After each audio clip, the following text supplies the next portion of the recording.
chương số cái trong video này mình chọn đang về chỉ video tìm mũi đại dương mình về vì của con của chỉ cam ERP systemហើយនៅក្នុងនឹងខ្ញុំនឹងរំលែកថាតើមានជាឧទាហរណ៍មួយចំនួនមាននៅគេខ្លះដែលយើងកំពុងប្រើនៅក្នុងប្រព័ន្ធគ្រប់គ្រងអាជីវកម្មនឹងជាប្រភេទ software ហើយវាមានលក្ខណៈបែបម៉េចហើយដែលបានវាសំខាន់សម្រាប់អាជីវកម្មឬក៏ business របស់យើងអញ្ចឹងចាប់ដើមដំបូងខ្ញុំនឹង detail ថាតើប្រព័ន្ធគ្រប់គ្រង ERP នឹងវាមានលក្ខណៈបែបម៉េចទូទៅនៅក្នុងប្រព័ន្ធគ្រប់គ្រង ERP មួយវាគឺជាបណ្ដុំនៃ software business software ដែលវា integrate ចូលគ្នាដែលមានដូចជាតាំងពី supply chain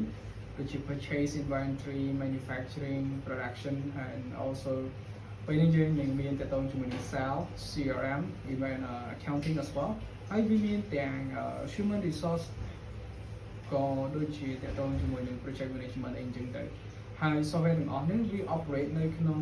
ប្រព័ន្ធមួយដែលយើងហៅថា ERP system វា integrate គ្នា integrate មានន័យថាវា connect ពីមួយទៅមួយដោយស្វ័យប្រវត្តិដោយយើងអត់ចាំបាច់ប្រើ software ផ្សេងៗច្រើន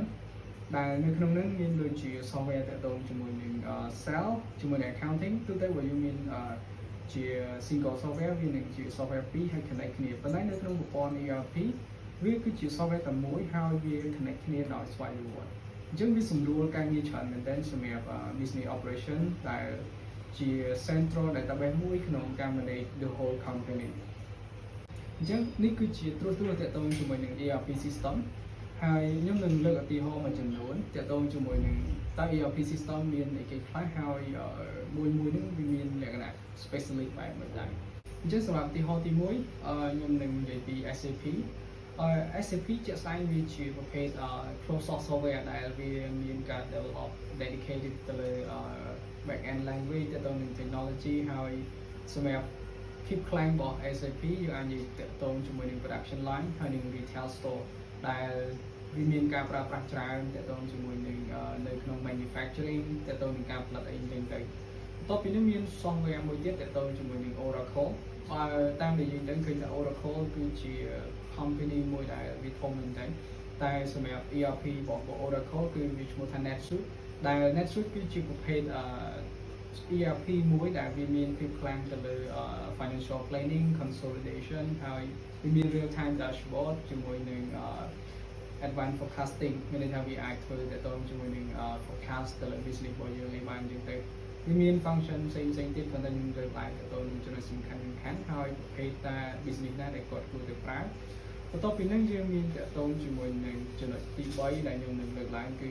Microsoft Dynamics បើយើងនិយាយពី Microsoft product គឺច្រើនមែនទែនប៉ុន្តែតកតងជាមួយនឹង ERP របស់ក្រុមហ៊ុន Microsoft គឺគាត់មាន Microsoft 360 គឺ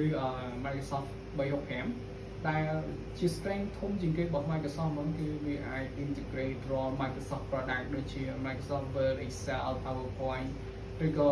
មានតកតងនឹង calendar team អីចឹងទៅវា integrate ចូលគ្នាហើយចូលទៅក្នុងនោះគឺវាមានភាពងាយស្រួលក្នុងការប្រើទាំង ERP system ជាមួយនឹង data source ផ្សេងៗដែលយើងមាននៅក្នុងនោះហើយបន្ថែមពីលើនេះ Microsoft Dynamics ក៏វាផ្ដល់ feature របស់ software ផ្សេងទៀតដែរអញ្ចឹងបន្ទាប់ពីតកតងជាមួយនឹង Microsoft មានមួយទៀតដែលខ្ញុំនឹងលើកឡើងគឺ Odoo បើយើងនិយាយពី Odoo ជា software មួយដែលមាន head office នៅ Belgium ហើយមាន community បែបជាច្រើនដែលគេ support ទៅលើ Odoo development ដោយសារតែ Odoo វាមានជា open source version មួយដែលឲ្យ developer ដែលឲ្យអ្នកដែលគាត់ធ្វើលើ Odoo អាច customize អាច work លើ Odoo ដោយ like freely to work on customization to add ឬក៏ដោយ add បន្ថែម function ផ្សេងទៅលើ add on របស់ Odoo ដែលមានស្រាប់ហើយវាជា modular មានន័យថា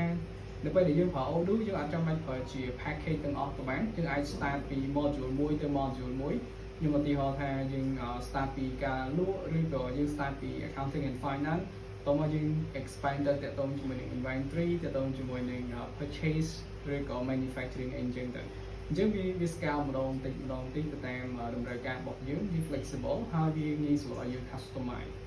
អញ្ចឹងសម្រាប់ឧទាហរណ៍បន្ទាប់ខ្ញុំនឹងលើកឡើងអំពី software មួយទៀតគឺជាប្រភេទ software ស្រៀងជាមួយនឹង ERP ផ្សេងទៀតដែរគឺ Salesforce អញ្ចឹងបើយើងនិយាយពី Salesforce គឺជា software មួយដែល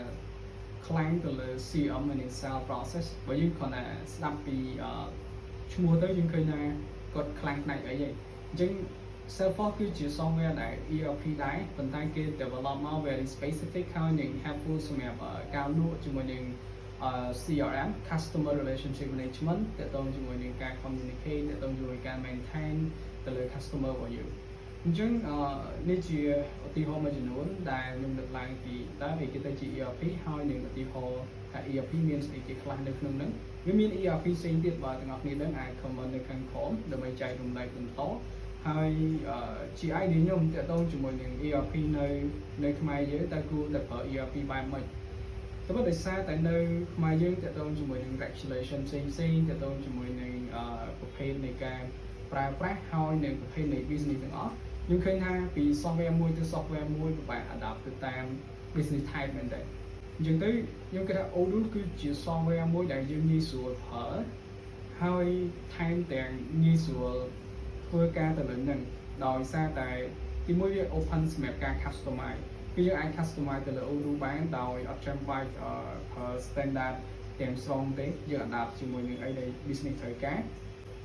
ជាងអាច integrate Odoo ទៅ software ផ្សេងបានច្រើនដោយឧទាហរណ៍ខ្ញុំ integrate ទាក់ទងជាមួយនឹងlink ឬក៏ capture ទៅលើ exchange rate ទាក់ទងជាមួយនឹង payment gateway ជាមួយនឹង API អីអញ្ចឹងទៅអញ្ចឹងសួរថាម៉េចបាន Odoo វា adapt ច្រើនទៅលើ flexible របស់ system ដោយសារតែ Odoo វាប្រើជា Python language ហើយនឹង database វាប្រើ PostgreSQL ដែលផ្ដល់ភាពងាយស្រួលឲ្យ developer ឬក៏ជា technical គាត់ work ទៅលើ Odoo ហើយនឹង integrate វាជាមួយនឹង software ផ្សេងបានអូខេអញ្ចឹងខ្ញុំនឹងលើកចំណុចផ្សេងទៀតទាក់ទងជាមួយនឹង ERP នៅវីដេអូក្រោយបាទអរគុណ